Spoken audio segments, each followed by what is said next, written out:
Whoa! Greetings from the past. Something has been bothering me lately. The emphasis put on choosing a career early on in your childhood. Think about it.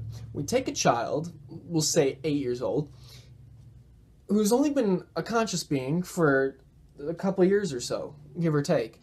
And they're pretty carefree, right? Like they're playing with toys and they're doing basic math and they're learning how to read and doing all sorts of things. Then they throw you into a literal representation of hell, where you wake up at 5:50 every morning just to go to a building for 8 hours, get the life sucked out of you, and learn things that are most likely never going to become useful to you. And the only way to escape is to continue. It's crazy. To continue going to that literal representation of hell. School. Going there. For 12 years. Unless you go to college, and then it can be anywhere from 16 to 24. Or above that. I don't know. I'm in my first year. It's crazy. When I was asked this question at 8 years old, my response was a veterinarian. Yeah, I know, right? A vet. The only reason why I chose to be a vet was because I had a dog named Max that I was really quite fond of. And I was, as an 8-year-old, I was like, hey,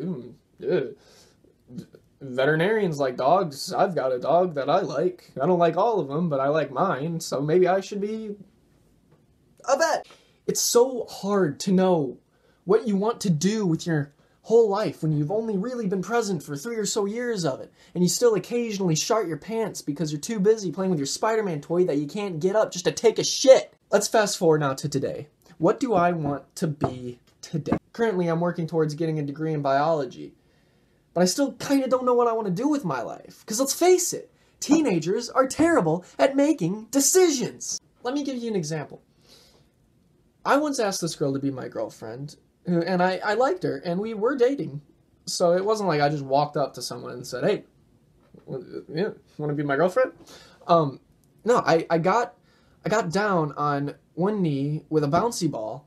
We'll use Deadpool. So I got down on one knee. I'm not going to actually kneel because, camera. So, and I said, girl that I like, will you do me the honor of being my girlfriend?